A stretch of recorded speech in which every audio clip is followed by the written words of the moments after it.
Now, the mother of Libby Squire, who, of course, was raped and murdered 6 years ago nearly after a night out with friends, says that her daughter's death was totally preventable. Yes, and that's because Pavel Rolovich, the man responsible, had previously carried out a string of sexually motivated crimes before he went on to kill Libby. Now, Libby's mum, Lisa, is urging women and girls to report to police those crimes that often aren't even considered crimes, but are flashing and voyeurism in particular, as part of a new campaign with Thames Valley Police. So we're going to speak to Lisa in just a moment. Well, as we say, Libby's mum, Lisa, is here now, along with Thames Valley Police Assistant Chief Constable Katie Barrow-Grint. Welcome to you both. Thanks for coming in. Yeah. Lisa, this is really bitter hindsight, isn't it? I mean, you know, a case of if only, because increasingly we're coming to realise that these so-called non-contact sex offences, you know, upskirting, voyeurism, which we used to call being a peeping Tom, flashing, that kind of thing, they're actually potentially red flags of something much worse to come. Yeah, absolutely. I mean, it's not normal behaviour. I mean, I seem to be saying the same thing over and over again. It's not normal behaviour, and they are gateway crimes, you know, so we really need to focus on reporting and trying to stop these. Because traditionally, the overview, the reaction to these kinds of pathetic crimes was exactly that. They're pathetic. Yeah. A flasher is pathetic. And there was a sense that they weren't actually dangerous because they were inadequate, that actually got that completely wrong. I think so. Yeah, absolutely. I mean, there's mounting evidence to sort of show that these people do go on to, you know, much more serious sexual offences. And we know that in the case of this awful man, awful, because in the previous 18 months before he murdered your daughter, he had done a whole litany of disgusting but presumably police considered low-level offences. Yes, yes. What sort of things was he doing, which he could have then been presumably locked up for, if only? Yes. And then he would have not gone on to murder your daughter. Yes, he was committing voyeurism, you know, committing sex acts in public. He was following girls home, exposing himself to girls as they were walking by. And some of his crimes were reported and the police did investigate it, but they didn't know who he was. You think he may actually have exposed himself to your daughter, don't you? I'm not sure if it was him, but around about November time, Libby rang me and a man had exposed himself to her on her way home, and she was absolutely, you know, furious, and I talked her down, and I didn't tell her to go and report it to the police because I didn't know better then. Did she want to report it, or no, did it not occur to her No, either? she was just like, I can't believe how disgusting that person is. And where was it, in the street? It was in the street and on her way home. Just after you know, dark or in daylight? It would have been November. It was after she'd been to university, so probably about 5-ish, I think it was. And then she rang me and I talked her down and said, do you want me to come and get you? Are you OK? She said, yeah, I'm fine, Mum. Very interesting. I'm fine. So her reaction was anger and outrage, but not fear. She didn't feel threatened. No, she didn't. No. That was very much Libby, to be fair. You feel differently now, don't you? Yes, so I completely understand why people aren't aware that these things should be reported, because I really wasn't aware until I've been forced into this world. And so now I would do differently, obviously. Well, there are quite a few now high-profile cases, aren't there, of serious rapes and murders where we then discover that the perpetrator is guilty of this kind of previous behaviour. I mean, the other high-profile case that comes to mind, of course, is Wayne Couzens, who was obviously doing this sort of thing before he went on to murder Sarah Everard. Yeah, that's right. And from a policing perspective, disgraceful behaviour, and we want to know it really does matter when you are a victim of upskirting or flashing or indecent exposure. We know that many, many women have been victims, but very few actually report to police. And this campaign is all about trying to encourage victims to tell us. So, in the case that Libby experienced, where someone exposed himself to her, and it may have been the person, you don't know, that's, I'm sure, always a question that's haunting you. What would you say to the individual who has experienced that? What is it, to call 999? Is it what do they do? What do they say? So the first thing I think is to make sure that you are safe and you have managed to get away. If it has just happened, then please do ring 999. You will get that immediate response from policing wherever you are. but you can also report on 101 if it's a little bit later on, and you can also now report online.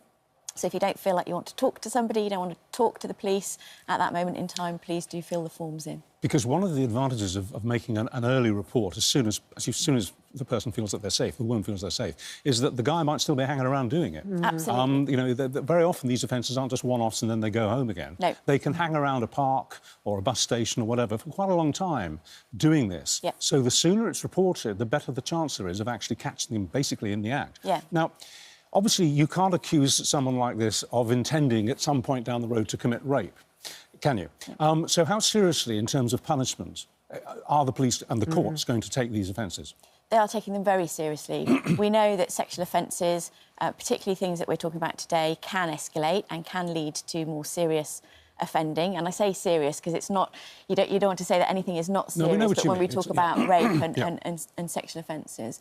So it can lead to that. So we want to do what we can to prevent. The police are here to prevent crime in the first instance. And why do you think a successful prosecution of, say, a flasher, why is that going to stop him reoffending or stop him going on to commit a very serious offence like rape? Well, first things first, it means that the conviction is there. So if they are stop-checked by the police, we know that we've got the information on them. We can give them a sexual harm prevention order, which will stop them from going to certain places. And also, it means that we can understand their methodology and what they've been doing. And it will help us in terms of our patrolling, in terms of what we do in the nighttime economy, where we put our officers. We know the manner at which people would do this type of offending. It helps us in terms of our intelligence.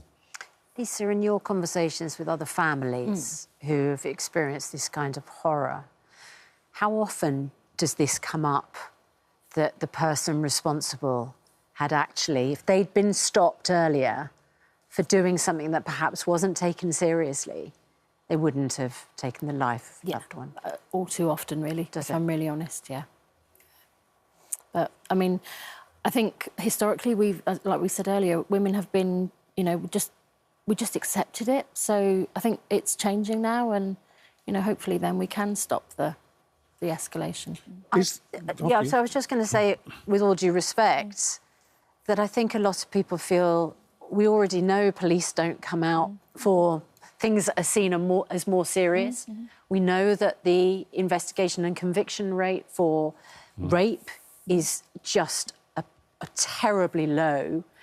Can you, in all honesty, say you have the resources that if somebody calls and says, I got flashed at an hour ago, I can't tell you anything about that person, the police are going to be able to do anything? I don't want to suggest for a moment women don't report the crime. It's absolutely vital they do. But it's really important for women to feel like that would result in a positive outcome for them. Yeah, that's exactly what I'm here today to say, that policing will listen. We know that violence against women and girls is an epidemic. We need the information. We need to have the details so that we can try and get justice. We can protect women. And we can do everything we can to find that perpetrator. Are these crimes, these non-contact sexual crimes, are they hard to prove? Are they particularly tricky to prove in court? They can be, but, you know, what we're looking for is the CCTV, is there people that have been walking by that might have been witnesses? Has it happened before? Have we got lots of things happening in the same area? We have something in Thames Valley Police called Project Vigilant, which is our operation where we've trained thousands of our officers now to understand the sexual behaviours and the things that individuals will do before they go and commit sexual offences. So we're doing what we can to try and make those preventative measures work.